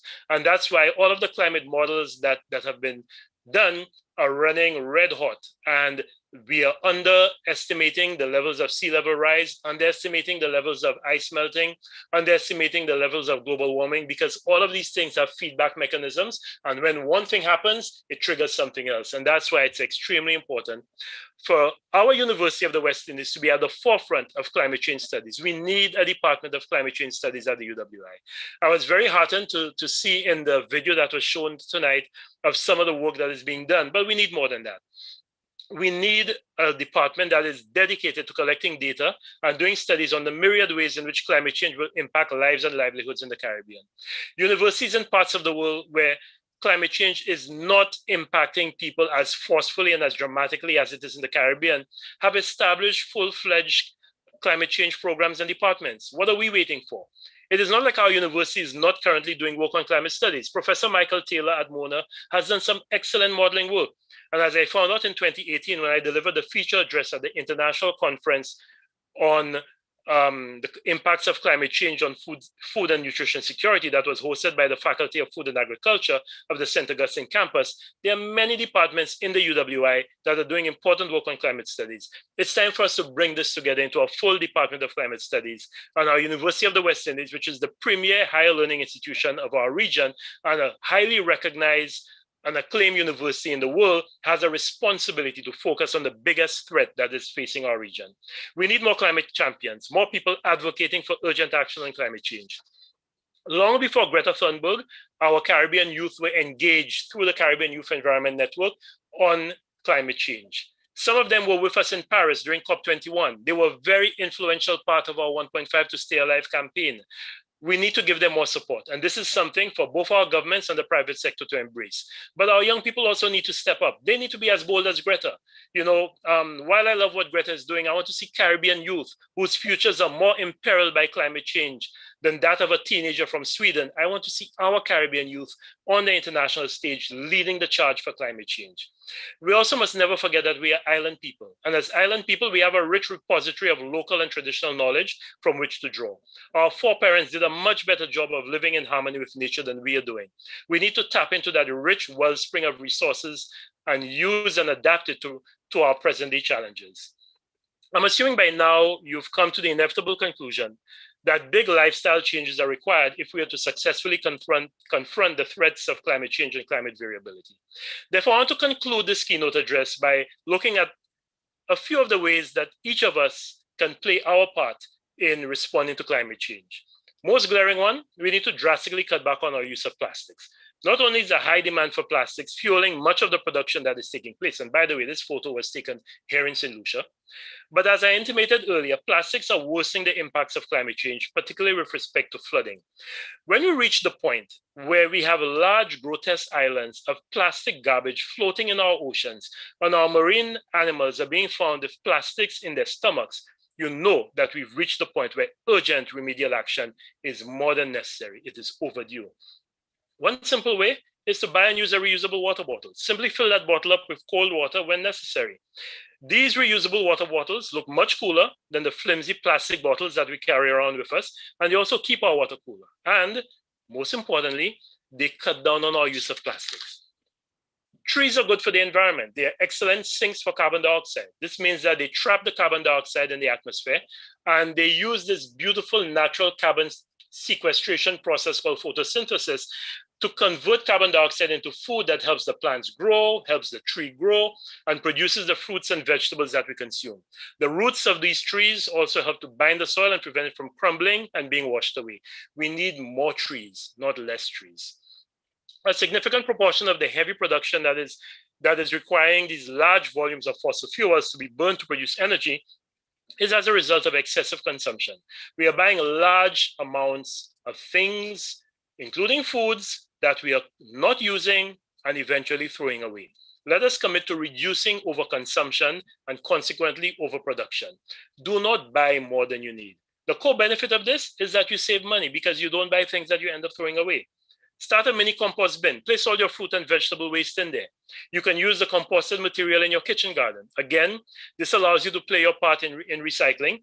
It also makes you realize just how much you're throwing away. And that reminder causes you to reduce on the wastage because you realize every week that you're putting so much into that compost bin that you really are buying much more than you're using. But it also gives you rich organic material that you can use to grow your own food. It saves money and is good for the environment. Earlier, I said that buying local and supporting local is good for the environment. The reason is simple. Locally produced goods, be this food or some manufactured product, have a smaller carbon footprint than imported products. The carbon footprint is a measure of the amount of carbon dioxide that was emitted by the various processes involved in making the product. For any imported product, a significant portion of its carbon footprint comes from the transportation of that product via air or sea from the country where it was manufactured to the country that is using it, in our case, St. Lucia. When you buy local, you eliminate the shipping portion of the carbon footprint. So you are supporting local business, you're helping to return some of those monies to our local economy, you're helping the environment, and you're playing your part to reduce the emissions of carbon dioxide. Next one is very simple. Turn off your car when you're idling for a long period of time. Some of the newer models of motor vehicles from some car manufacturers actually come with this feature, but you could do this on your own. You will save fuel, which in turn saves you money, and you will help the environment by reducing the demand for fuel and also releasing less harmful substances from the exhaust of the vehicle into the air that we all have to breathe. If you can afford to, buy an electric vehicle, although I know that these vehicles are still priced outside of the range of many of us. But even if an electric vehicle is being powered by our national grid, which is being powered by diesel generators, electric cars are more efficient and they will cause us to use less fossil fuel. So in running an electric vehicle, you are actually doing better for the environment, even if you're tapping into Lucia's diesel-powered grid. Now, as I said, I understand that many people can't afford the cost of an electric vehicle and there are not enough charging stations around the island. Hopefully, with time, this will change and both the prices of the vehicles will go down, particularly when a used market develops with electric vehicles, and the number of charging stations will increase. When this happens, I would encourage you to seriously consider changing to electric vehicles. Use more energy-efficient appliances and light bulbs. You will save money in the long run and the demand for diesel-powered electricity will go down. Invest in renewable energy. The most obvious way is to change your electric water heater, if you still have one, to a solar water heater. Your bank account will thank you, and the environment will also thank you. If and when you can, you should also consider investing in a solar panel to provide electricity to your home. Although the upfront costs are still high, this investment will pay for itself after a few years, and when it does, everything after that is pure savings. Fix all your leaking faucets and pipes. Why should you pay for water that you're not using in a situation where water is becoming increasingly scarce? Again, this makes no sense. we do not have a problem with our water balance sheet in St. Lucia. Enough rain falls on our island to keep our rivers healthy, irrigate our plants and crops, quench the thirst of our animals, and service our domestic needs. The problem is we are not storing enough of our water. We need to change that. We need to start harvesting our rainwater.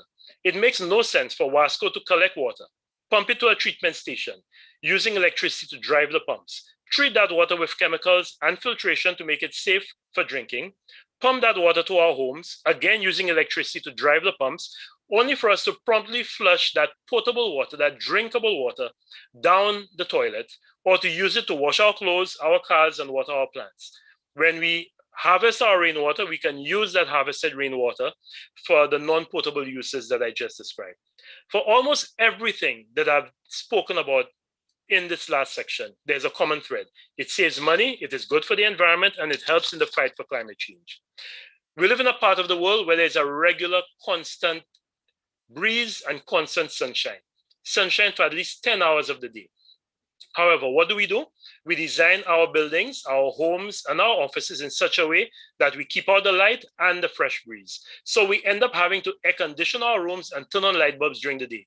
This crime is particularly prevalent in office buildings built by the government of St. Lucia. I don't know why we continue doing this. And the operating cost of these buildings is high.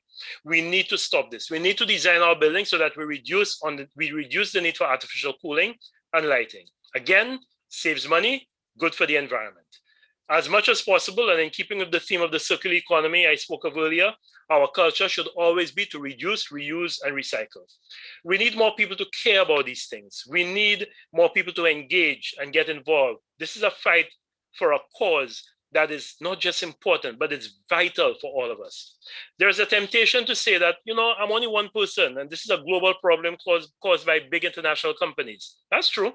It is a problem caused by big international companies, but that does not mean that each one of us cannot play and should not play our part, particularly when doing so redounds to our personal and collective benefit.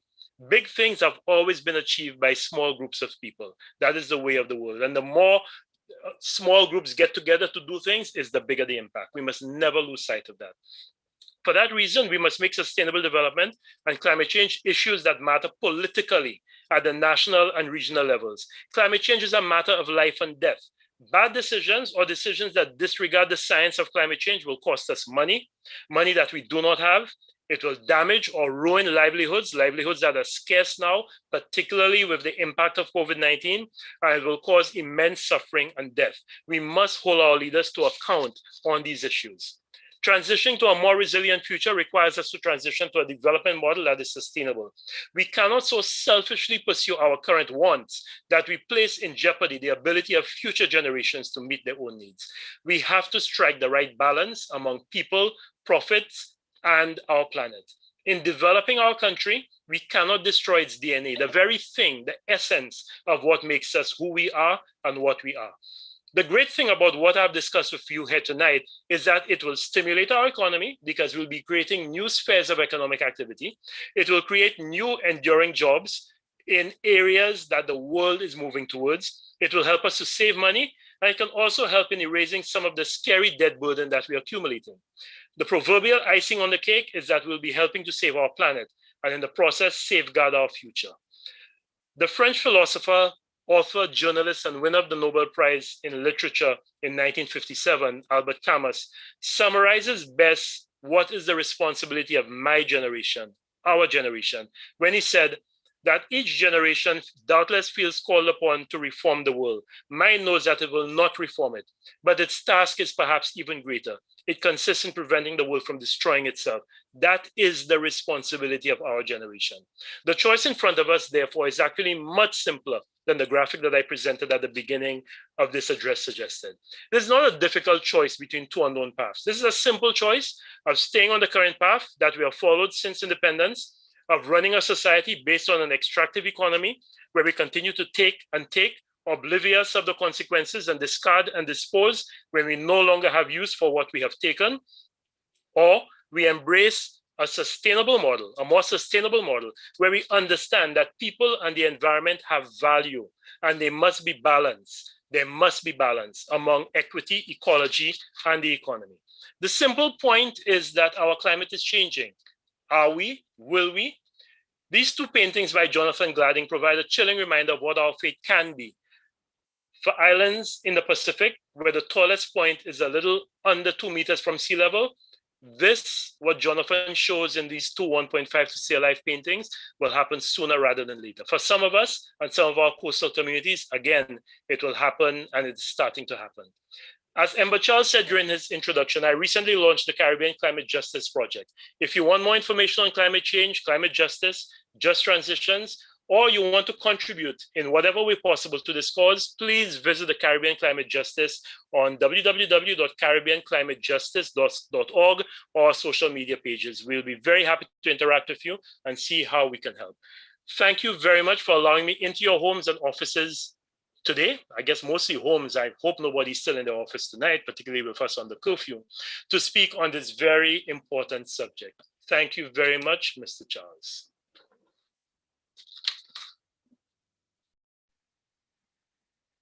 Thank you very much, Dr. Fletcher. I allowed the silence for a moment so at least we could internalize the very comprehensive presentation, lots of solutions. And I think what is critical about the presentation was that we didn't only focus on high-level policy solutions, but exactly what each of us can do. And I think that is where the action starts, as Bob Marley says in his song, one cocoa for basket. You cannot attempt to change the world around you if you haven't changed yourself, or you cannot afford to change what is happening beyond you if you don't get into it. And I think there's a lot which has been presented to us, lots of food for thought, lots of information, and I'm sure some of the presenters will have some cues to take off tomorrow morning when they start their presentation. Some of them, I'm sure, may be tweaking some of the introductions or the segues, as the case may be, because Dr. Fletcher did really cover a wide set of issues which lead to the central theme of visioning sustainable futures and the impact of climate change. Once again, Dr. Fletcher, thank you very much. And we hope that you could join us tomorrow at some point in time.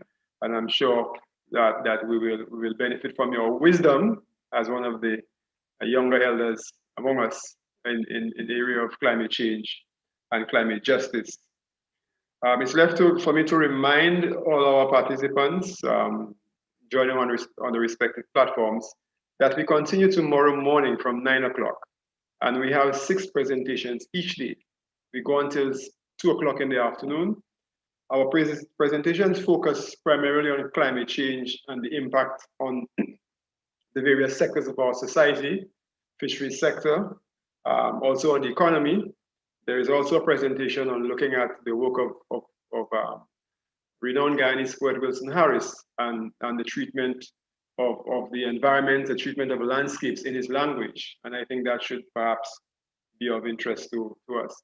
Our presentations on Wednesday will continue on looking at the impact of climate change on the fisheries sector. We'll be looking at a bit about alternative energy, particularly solar energy projects and so forth. But as Dr. Fletcher had indicated earlier on, we are hoping that the discussions could lead to the issue of adaptation of these solutions to our current situation. It's one thing for us to discuss, but do we adapt sufficiently to make that change? We are under curfew, and I wouldn't want to keep you beyond. We have a short dispensation to take us until 9 o'clock before we get home, so I don't want to abuse that privilege. So let me invite the Chloe Estava.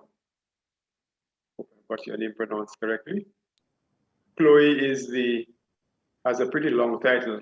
She's the Guild of Students Local Chapter Chair and Regional Vice President, Administration, Site and Service. So let me invite Chloe to deliver her vote of thanks. Chloe? Thank you, Mr. Charles. Good evening, Dr. Francis Severing, Deputy Principal of the UWI Open Campus, Mr. Ember Charles, Chair of the GEF SGP UNDP National Steering Committee, Mr. Giles Romulus, National Coordinator, the GEF Small Grants Program, members of the UWI Open Campus leadership team, Dr. Cheryl Slowly, Director of Open Campus Country Sites, Mrs. Leslie Crane Mitchell, Acting Head UWI Open Campus St. Lucia, Dr. James Fletcher, former Minister for the Public Service, Information, Broadcasting, Sustainable Development, Energy Science and Technology, members of the GEF SGP UNDP National Steering Committee, heads, coordinators, and staff of the UWI Open Campus Country Sites, Ms. Christiane Walcott, Operations Manager, UWI Center for Biosecurity Studies, Cave Campus, conference presenters, Ms. Joan Husbands, member, Caribbean Youth Environment Network, specially invited guests, ladies and gentlemen. I deem it a privilege to have been asked to extend a vote of thanks at this very important and timely conference. Once a great man whispered, feeling thankfulness and not expressing it is like wrapping a present and not giving it. So tonight, I take the opportunity to put my gratitude into words. Mr. Ember Charles, thank you for your tremendous support as a member of the Open Campus St. Lucia Organizing Committee and for your role as chair this evening. You did a wonderful job, to say the least. Dr. James Fletcher, one of the younger elders among us, for so readily accepting our invitation to be the keynote speaker tonight and for your very well put together, informative and eye-opening presentation. Thank you. Mr. Giles Romulus, thank you and the GEF SGP UNDP for partnering with the Open Campus and for sponsoring the conference. This couldn't have been made possible without you. Dr. Slowly, Director of the Open Campus Country Sites, thank you for so ably highlighting the UWI's decades-long dedication to achieving climate resilience. Ms. Christiane Walcott, for your eloquent discourse on the dangers of climate change this evening and for your active role in sourcing presenters for our conference. We extend a heartfelt thank you to you. I also want to extend my gratitude to you, Ms. Darrell Dubois, for your support and for praying for all of us tonight. Members of the local organizing committee, thank you for your support in pulling the conference together and for assisting with encouraging persons to participate. And to all our presenters, thank you. Thank you for your dedication to research on St. Lucia and the region, for answering our call and putting in the hard work to enable all of you to make your presentations. Without all of you, there would be no conference. Additionally, I would like to extend our deepest gratitude to our regional UWI technicians, in particular, Mr. David Foster and colleagues, and our local technicians at the Open Campus, Mr. Miguel Felix and Kevin George. Special thanks to all those involved in advertising the conference. Axela Marketing and Mr. Yuthani Bryan, thank you for your hard work in advertising the conference on our Open Campus St. Lucia page. And last but not least, thank you to everyone who joined us this evening. The aim of the conference is to build awareness of the need to build resilience to the negative impacts of climate change. We are very grateful that you took the time to tune in, and we hope that you learned something and you are ready to be an advocate for our climate. Thank you. Thank you very much, Chloe. And let me add a word of thanks to Richmond Felix, who has been in the engine room. Nobody sees him, but a lot happens because of his own role. And ladies and gentlemen, folks, you've just been following the opening ceremony of our conference, Visioning Sustainable Futures, Confronting the Threats of Climate Change and Climate Variability. This evening, we had the feature address by Dr. James Fletcher. Our conference continues tomorrow, and we invite you to join us on Facebook, the Open Campus Caribbean Facebook page, and of course, the UWI Campus live stream on YouTube. I promised you early on when the first song came on that you should be tapping your feet and twiddling your fingers. It was the slower of the calypsos, but now you will get the up tempo, and as Bungie Garlin would say, party over, follow the truck. So let me invite you to follow the music video that has been prepared, that was prepared for the 1.5 campaign, a much up-tempo version, 1.5 to stay alive. Ladies and gentlemen, have a wonderful evening and see you tomorrow. Good night.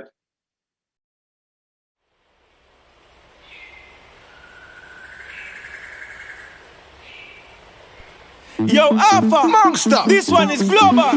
1.5 to stay alive. Caribbean people are survivors on the line. We can't afford to waste time. That's 1.5 to stay alive. We should be in a warning. Then we come together to fight against global warming. Cause we can't afford 2 degrees increase. All the policy makers have to consider this. Yeah, we must keep it under 1.5. Climate change is a serious thing, so we got to do what is right and hold it down. The temperature, hold it down. It's too much heat, hold it down. Natural disasters on the increase, hold it down. Sea levels rising, hold it down. Mother Earth is crying, hold it down. We must do something now. 1.5 to stay alive. Caribbean people are survivors on the line. We can't afford to waste time. That's 1.5 to stay alive. We should be in a warning. Then we come together to fight against global warming. Yeah. We in the Caribbean and other island states across the Indian, Pacific and Atlantic Ocean are particularly vulnerable to the adverse effects of climate change. Although we contribute least to global warming, we are likely to suffer most from its adverse effects. So join the movement and let your voice be heard. We cannot allow global temperatures to increase by more than 1.5 degrees. No. St. Vincent, Grenada, hold it down. St. Kitts and Antigua, hold it down. Martinique, Jamaica, hold it down. Dominica, yeah, hold it down. In the Indian Ocean, hold it down. In the Pacific Ocean, hold it down. From Mama Africa back to St. Lucia. 1.5 to stay alive. Caribbean people are survivors on the line. We can't afford to waste time. That's 1.5 to stay alive. We should be in a warning. Then we come together to fight against global warming. Hold it down. Unleash creativity and innovation. Unleash community spirit. The People's Knowledge Fair and the UWI Open Campus St. Lucia Country Conference 2021 Phase 2 presents Vision and Sustainable Futures, Confronting the Threats of Climate Change and Climate Variability. Tune in to the live opening. Join our virtual conference on the 16th and 17th. That's not all. Experience St. Lucia's first National Honey Bee Show Training Workshop on the 15th and 16th. Come learn from a leading international expert everything you need to know to compete in December in our first ever National Honey Show. Registration is open now. The People's Knowledge Fair and UWI Open Campus St. Lucia Country Conference is brought to you by GEF SGP UNDP UWI CYEN and other corporate partners.